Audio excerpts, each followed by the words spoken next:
Hi, it's Joe Mazumdar, editor of Exploration Insights at the January Metals Investment Forum. And I've got today for a quick Q&A is the CEO, Abraham Drost of Clean Air Metals, which is Air on the Venture, and also the executive chairman, Jim Gallagher. Thank you, gentlemen, for showing up. Thanks, Joe. Thank you, Joe.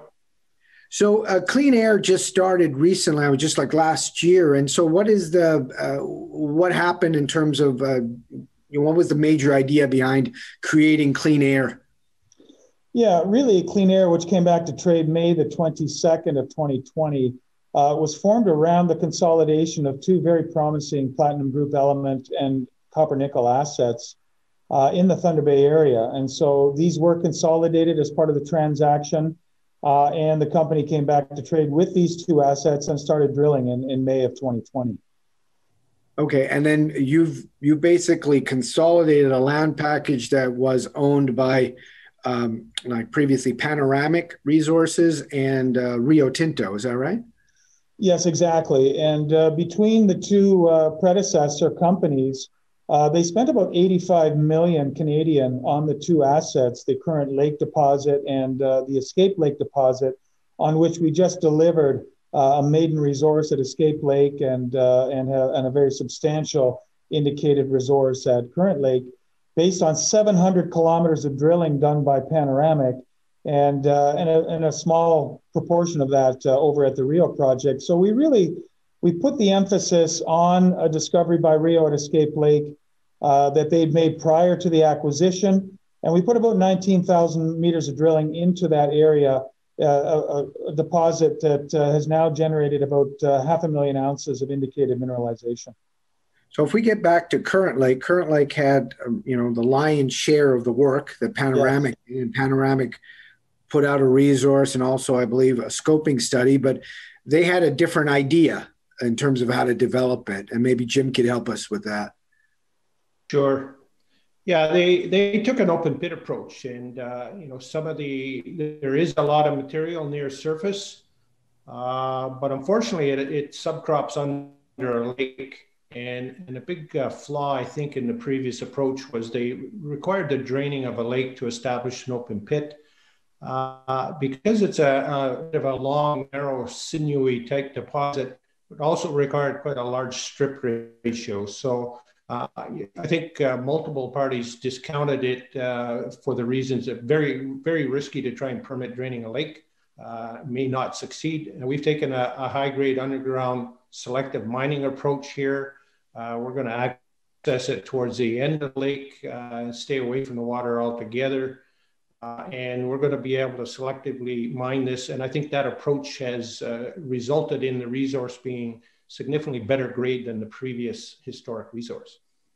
And so if you had to compare this resource, like I believe it's about 3.4 grams per ton palladium equivalent on the indicated, how does that match up against your peer group, I guess, in the area or internationally? Well, look, I mean, certainly the grade profile in terms of, platinum palladium stacks up extremely well.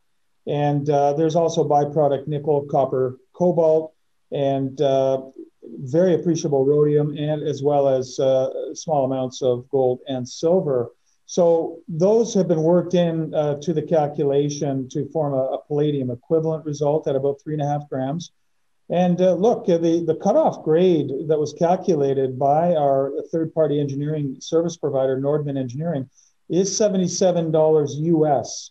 And that's the basis on which the resource was calculated using a 3-year trailing average price deck for the commodities I've mentioned, an allocation for long hole open stope blast hole mining, which is bulk mining underground, 75%, 25% of cut and fill, which is more selective mining of high-grade material, and an allocation for milling costs. So they came up with 77 US, 105 Canadian. At 3.5 grams palladium, at sort of in situ, but at current prices, that's over $300 rock on a blended basis right through the deposit with about $100 Canadian cutoff. So I would describe this as fairly high margin material overall. The head grade at Lac des Îles is about 2.3 grams palladium.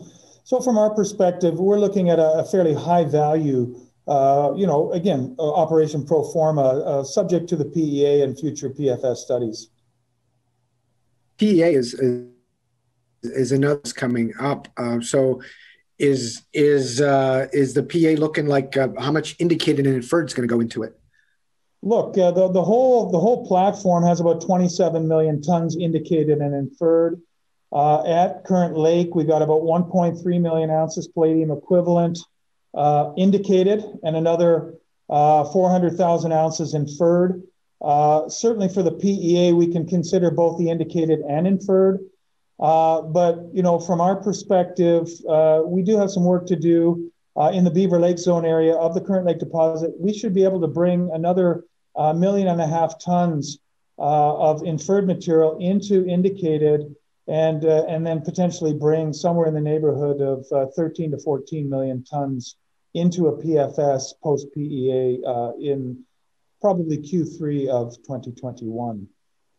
Okay, so Current Lake is the next major catalyst is a PEA. When do you expect that? Yeah, that's in June. And we're working on that now. In fact, we're doing bench scale metallurgical testing on bulk sample material that we drilled in December and sent out to Blue Coast Research Laboratories on the West Coast for metallurgical testing. Okay. So Current Lake is one project on one arm of this magmatic complex, and then the other one is Escape Lake. That's Escape right. Lake is less drilling, and you just put out a maiden resource last week on Escape Lake. So Escape Lake for you represents your exploration upside, I gather.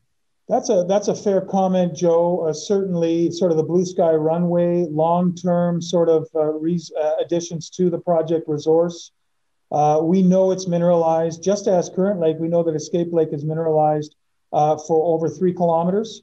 And to date, we've probably drilled off historically and with the drilling by Clean Air, about 1 kilometer of that structure. But sporadic drill holes show it is mineralized along its entire length.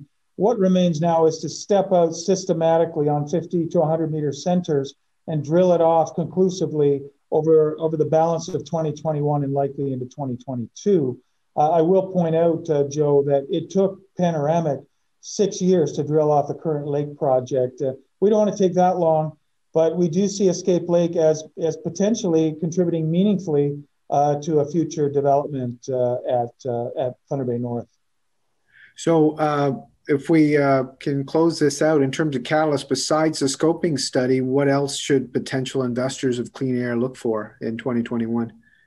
So we're drilling now with 2 drills. It's here we are in January post Christmas.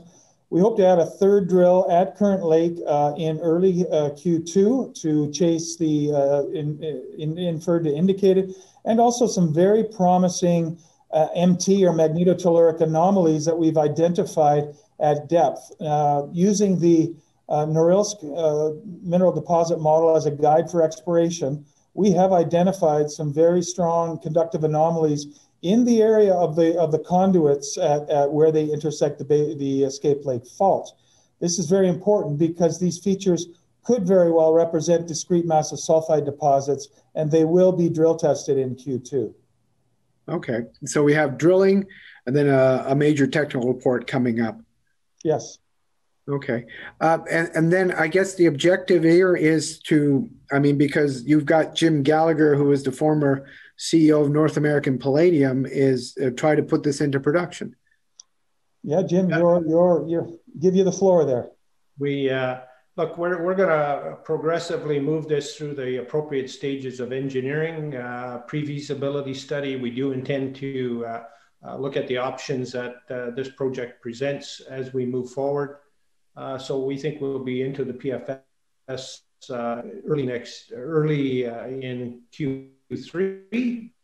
We'll adjust that depending on drill results. Okay. Well, thank you very much, gentlemen, for joining us here. That's me, Joe Mazumdar, editor and analyst, Exploration Insights from the January Metals Investment Forum, the virtual one. Thank you very much for joining us. Thanks so much, Joe.